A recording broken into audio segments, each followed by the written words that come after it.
All right. Askin said it best. Kisuke or Hara, you're the man. And honestly, he kind of is.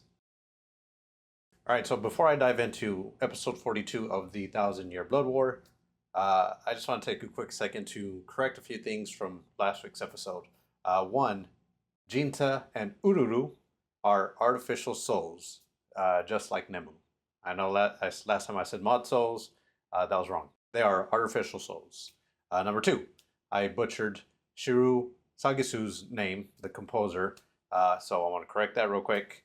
He's so good in going back and checking myself. I felt bad for mispronouncing his name, so at the very least, I know it's Shiro Sagisu. So yeah, wanted to correct that real quick. The next thing I want to touch on is last week I said the episode, it was either the app or the Japanese broadcast that made it seem dimmer. I can verify that it was the Hulu Disney app because this week it looked absolutely amazing. It looked exactly how I remembered in the theaters. So last week I said a 4.8 out of 5 for episode 41 or one of the core. And yeah, that was wrong. I would easily give it a 5 out of 5. It was so good. Speaking of rankings, like I said, I'm biased. Don't take any rankings I say seriously because this is my favorite anime. I'm usually going to lean more towards the positive side. They're probably rarely ever going to go below a 4 unless they completely drop the ball. So that being said, the amount of articles and posts I was seeing and reading, the other animes fandoms going to review bomb Bleach, Thousand Year Blood War across the board on whichever platform it would be. Very fascinating. You can love multiple things. That's all I'll say. I like pizza. I also like burgers and steak and tacos and burritos because guess what? You don't have to choose one. You can enjoy multiple things. That's one thing about the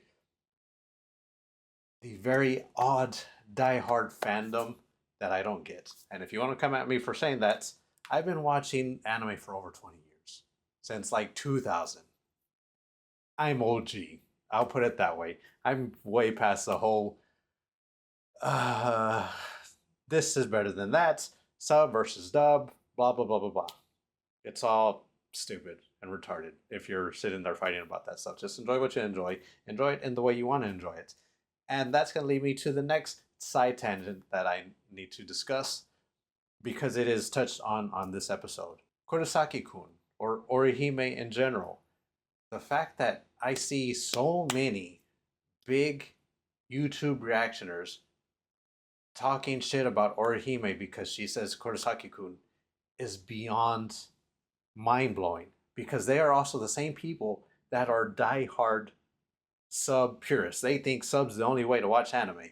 And if you really respected the creators of the show, the writers of the script, you would understand that is how she says it for a reason. She even says Sarokun in terms of Chad, where everyone else says Ichigo or Chad, she says Sarokun or Kurosaki-kun because there's a when it comes to the names and the way the Japanese say things, there's different levels of respect and familiarity and things like that.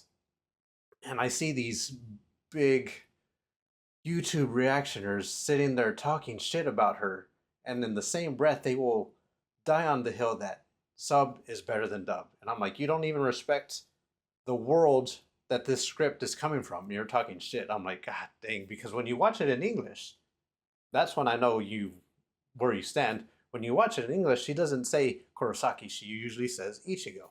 So, for the love of God, if you have any contact with these big reactioners, call them out on it because it is so dumb that they sit there and pick on her for saying Kurosaki-kun when there's a level of respect or a level of crap. I can't remember how it's completely broke down, but it's it ties into respect and the culture, and it'd be like Mr. Smith or John Smith.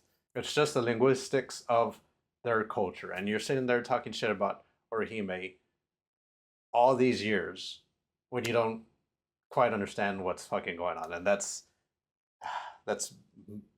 mind blowing to me. I don't get it. And the moment I see these the big reactioners say this stuff, I can't help but like it's a small thing, but I downvote their video because what the fuck, dude? Seriously, that's why I hate the whole sub versus dub argument because there's a lot of stuff that is said and handled in Japanese that doesn't translate to American, and then we sit there and shit on it. Really? Sometimes I wish the anime community was more gated, but alas, it has blown in popularity, and here we are. Side tangent aside, this episode was amazing. I saw it in the theater, like I said before. A quick note on that: the way the episodes were shown in theater, I don't know where one episode ended and one episode began. I knew this episode was going to have the Kisuke fight because of where episode 1 ended last week. I knew we were going to have the Kisuke fight. The stuff that came after the Kisuke fight, that is where I didn't know how it was going to play out, and now we know. This episode was basically broken down in 3 parts. First things first, the music was fucking amazing. Askin had his own little theme when he was going on a rant. It was so good, and the people that picked up on that, bravo, chef's kiss. I'm glad you're paying attention. The choreography, very, very, very, very, very, very well done. We expected that in this score, so I'm not gonna, dive too much into that. All in all, before I get into the spoilers and the gist of the episode, 5 out of 5. This episode nailed the pacing that Core 4 has established. I've told all my friends this core is going to be moving fast, and this was a prime example of that. We had 3 major components of this episode, with the main focus on the Kisuke battle, and holy crap, it's just moving, and it's going to continue to move in that speed. So yeah, that's going to be the overall of it. Another good production wise, they nailed it. Coloring wise, so I'm going to dive into that too. So well done. The audio cues, the little sounds that Askin makes when he's moving around, jumping on those discs.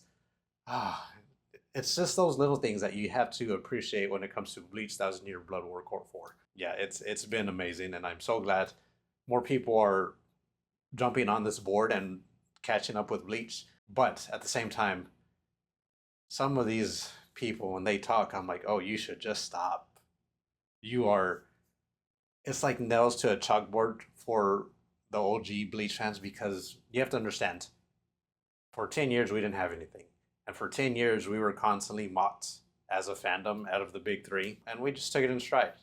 And I saw people rise and fall in the YouTube space covering Bleach when there was no Bleach out there.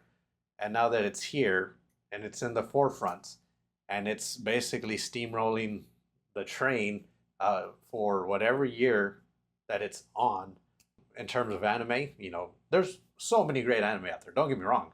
But when it comes to the action shonen genre, it's usually at the front of the table when it's leading the charge. And I'm very glad the Bleach team has, and Studio Period Films has created this thing. We have a couple more episodes left. It's going to be a very sad day for someone like me who has been there since fucking 2006. Wild, wild, wild, wild. So, into the spoiler aspect of it. This episode had 3 main components. The first one being the Kisuke and Askin fights. The second one being Ichigo, Orihime, and Yuhabaha. And the third one being Uryu and Hauswald. I'm going to start kind of in reverse. The Uryu and Hauswald thing was very small. It came right on the back half of the episode. We saw them continuing their battle. Uryu's doing everything he can. Hauswald kind of calls him out on him thinking that he knows the true aspect of the Almighty. And I will say this immediately off the bat: the transformation that Hauswald does is brand new. And in the post interview for the 1000 Year Blood War screening, the team said Uryu got an upgrade in his abilities because the way he looks now is not the way he looked in the manga. That's brand new anime exclusive. And they said to keep that momentum, Kubo created this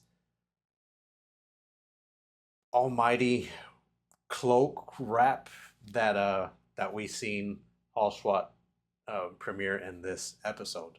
You see the All Might in his eyes; they're still blue. You see the black ooze coming down, and then he has that cape wrapped around him. Don't get me wrong, that thing looks fucking amazing, and I'm glad they did that. But it is brand new, so if you're an anime only, that's a little fun fact for you. That whole thing is brand new, and they nailed that design, just like they nailed Uryu's Volstandic design. So good. The second aspect that I want to touch on is Orihime and Ichigo and Yuhabaha. The episode starts out with Orihime and Tatsuki in school on a school trip. She sees this flower that reminds her of Ichigo. That flower was specifically picked for Ichigo at the beginning of Core 1. If you go back to Core 1, you'll remember the opening where they had all the flowers and there was one flower for Ichigo. That flower was specifically picked out from Tite Kubo to represent Ichigo. And when you look at it, that is Ichigo, because when it blooms and it grows up, it's his aura flying around him. And in Orihime's mind, that represents his heart and how he's just warm and everything she fell in love with Ichigo about. Whereas Tatsuki just sees the color orange and she pointed at a sunflower, Orihime saw that flower. I wish I knew that the name of the flower off the top of my head, so please forgive me. I'll look it up and insert it here for those that actually care. But yeah, that was touched upon on the opening of Core 1, so that was pretty cool. People like to talk shit about Orihime being the damsel in distress, being the character that just fawns over the main character. She's way more than that. She's very kind-hearted.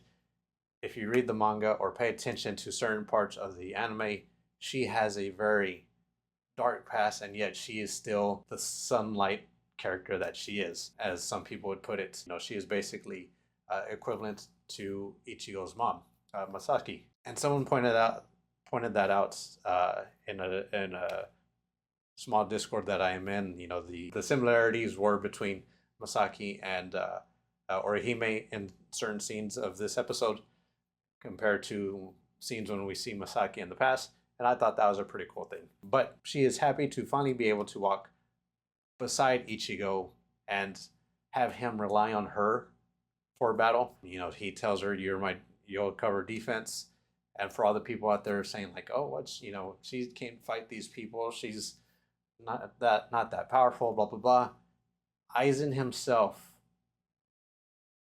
pointed out how strong her power is. He pointed out that it defies gods. That is powerful to begin with. Yeah, she doesn't use it to attack. She uses it to heal and defend because that's her nature. If that power was more on someone like Uryu or Chad or Ichigo, it has a destructive power, and we've seen bits of pieces of that in the Fullbring arc.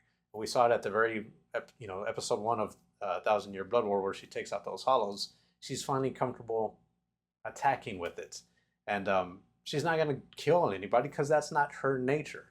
That's like Batman. Even if he had a gun, he's not going to use that gun to take that person out. If he were to use a gun, he'd use it to slow down or immobilize somebody because he has a no-kill rule. Orihime's kind soul. She's not going to kill anybody. Again, for all the people talking shit about Orihime, pay attention. Bleach isn't the typical anime that's going to have everything out in neon signs. There's a lot of stuff that's very subtle, and that's why we love Tite Kubo, and that's why more people, as they get older, are giving him a different level of respect, because now they're seeing this stuff that's been, and it's been there the whole series. So yeah, they show up to the castle, and Yuhabaha, with his fucking god complex, is sitting there talking mad shit to Ichigo. Ishin's not your father. Your mother lived and died for me. Your powers aren't for you. They're mine. Don't make all these miracles go to waste. Someone said it very, they put it very well. He has this god complex. Granted, we haven't seen the true potential of Yuhanbaha. Manga readers know how powerful he is. Anime watchers don't know that yet. But the fact that he just doesn't shy away from this belief that everything is for him, man, I would be just like Ichigo and charging headfirst into battling him because holy crap, that dude needs to be taken down a peg or two. Probably about 10 pegs. But it's going to be a tough battle for Ichigo and Orihime. One thing I did like is when he was talking his mad shit to Ichigo, and Ichigo was just slowly walking in. He talks about Ichigo having, or being able to see the spiritual pressure that Ichigo has, or was supposed to have.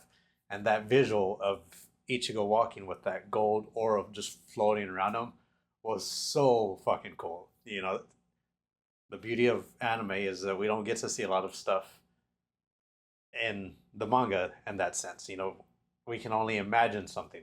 Seeing it in the anime, they fucking nailed that. That looks so good. But yeah, he was slowly walking to Yuhabaha. Yuhabaha's taunting him, talking all this shit. And then he does charge and they have a slight battle. And the episode ends on that. So the main aspect of this episode was Kisuke versus Askin. And just a real quick aside, and I'm glad one reactioner that I watched these last couple hours pointed it out. The color aspect of the gift ball and Kisuke, you know, the green and the purple, that's not new. We've seen it in everything. It's if you've had any like major art class or introduction to art classes, you understand the color wheel. And Tite Kubo shows how much he like draws different inspirations from everything. And this is one thing that I you know, it's one of those small things that I like about Kubo's character designs and color choices, because green and purple are complementary on the color wheel. You think of Kisuke, you think of green. So the fact that this gift ball is purple and the green of Kisuke just stands out in everything, I thought that was a nice little touch. Fun fact, if you take Ichigo's color scheme and you put it through a negative lens, it becomes Grimdal's color scheme. I found that out in a very interesting way. So yeah, like I said, Tite Kubo's very good at those small things. Like I said earlier, Askin, he's going on this very villainous monologue. We see his whole stand going on. Kisuke's dealing with this giant gift ball and he's having a hard time moving. Askin's describing what, you know, he sees in Yuhabaha while he's following him. He's talking this mad shit, and he talks about how he wants to see what Yuhabaha creates whenever he destroys the three worlds and creates something new.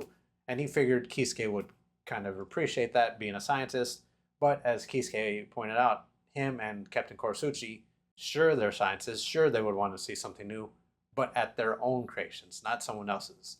So that's why Kisuke understands that Yuhabaha has to be stopped outside of the obvious reason of destroying the three worlds. Kisuke takes a swipe at Askin. Askin finds it very interesting that he can still attack, acknowledges how powerful he is, and he does his gift ball ring and pierces both his eyes, and they show it exactly how I expected it to be, and Kisuke's demeanor starts to change. He's bleeding from his eyes. He understands now that Askin's, or from our perspective, he understands that Askin's trying to kill him. And then we hear it. We see his mouth start to move, the screen goes black, and he says Bankai. And I have been practicing or trying to get the name of his Binihime Bankai down, and I can't pull it from the top of my head, but you know, of course, we've heard him say Binihime and talking about his Zanbakuto in the past, but now we get to see the beautiful Bankai. And what I saw in the manga compared to what I saw in the anime, that is an evolution that I am so grateful for. They talked about how they wanted it to come through a curtain, which it happens in this episode, and it's this mannequin puppet woman that we see. Askin's worried what's going on. He asks Kisuke, "Tell me what its power is," and Kisuke is like, "Nah, Not gonna do that. And then we see Askin's arm start to rip open. He gets scared and he bounces away. That's when we learn there's a certain range to the ability. Askin's freaking out. Kisuke is commending him for not ripping his arm off or cutting his arm off, because that's what most people would do in that situation, thinking it was going to spread, but it's ranged. And the whole time they're going back and forth, we see Benihime start to cover Kisuke's eyes and start to move her hands like she's weaving. And lo and behold, Kisuke's eyes are now fixed, because in the past, moments ago, they're completely white, killed, as Askin put it, with the piercings through them, and they are now completely reconstructed. He has scars going down his face, and for a little shop owner who likes to play, oh, I'm just a candy shop owner, I don't know anything about Soul Society and Soul Reapers and this and that. When he locks in, we've seen the man can lock in. When he's training Ichigo and he's like, oh, I'm going to kill you, you see that he doesn't play. When he was fighting Aizen with Yaorichi and Ishin, the man can go. And this is a perfect evolution of that, because the moment he reconstructs his eyes, he immediately zips through the sky and slices Askin. And it's funny because people were and I've noticed in some comment sections, people were saying that, oh, that wasn't in the manga. But when you pay attention and you go back and look in the manga, I can confidently say this because I touch upon it in the post screening interview. You see the little railing or stitching on certain panels. So they just took those little aspects and evolved it, made it a thing that he uses in battle and how he moves. And I heard someone else say something to the effect that it makes sense why he has those clogs as shoes, because it's easier for him to move around. Whether that's true or not, I'm going to believe it because it makes complete sense with Kisuke's character. And when me saying that, you'll know why. So yes, they go back and forth. They're battling. Askin's getting very agitated and annoyed, which is a complete different nature of his character that we've seen, because he was always that calm sounding character. But as the battles went on, we've seen him get more agitated, more starting to crash out, as some people would say. But yeah, he's getting very annoyed that he's having to deal with someone this strong. And they're battling through the sky. Benihime, there's a moment where you see Kisuke reconstruct his arm. And I think it's the little moments like that that people will pick up on their rewatch. This is the third time I've seen it. He's making himself stronger, because the moment that happens, he completely throws Askin down. And as they're fighting, he's deconstructing and reconstructing the attacks that are coming his way, and he's doing it to himself. There's a moment where you see it happen to his foot, and it's a combination of the damage he's taking from the Gift Ball Deluxe and him trying to buff up his aspects in this battle. He does it to his foot so he can move faster and start landing these attacks. He does it to the attacks to nullify them. That's not new for Kisuke. We've seen him do that dozens of times in the past. That's the type of fighter he is. He'll learn something, learn how it works, and then nullify it. Askin's getting more pissed off. He's, raising the Gift Ball Deluxe. Kisuke's swerving around, trying to get distance, and then all of a sudden he stops. Basically tells Askin he loses, because he said, you never said this was impregnable, but you said you couldn't, it was inescapable, which led him to come up with a plan. And all of a sudden, an arm comes right through Askin's chest. And lo and behold, it's Grimjow, holding Askin's heart and then immediately crushing it. Askin doesn't know what's going on, and that's when Kisuke proceeds to tell him, yeah, I came across him on my way here, I healed him, and Arrancars, when their mask got torn off by Aizen, they could change their spiritual pressure from Arrancar to Hollow when they do their resurrections, and that obviously helped in this situation, because Askin's Gift Ball Deluxe, no matter how many variations you try to change in terms of your soul pressure or spiritual pressure, as long as the base is the same, he has it where he wants it. But the fact that he was able to change it, he was able to move freely and completely donut Askin.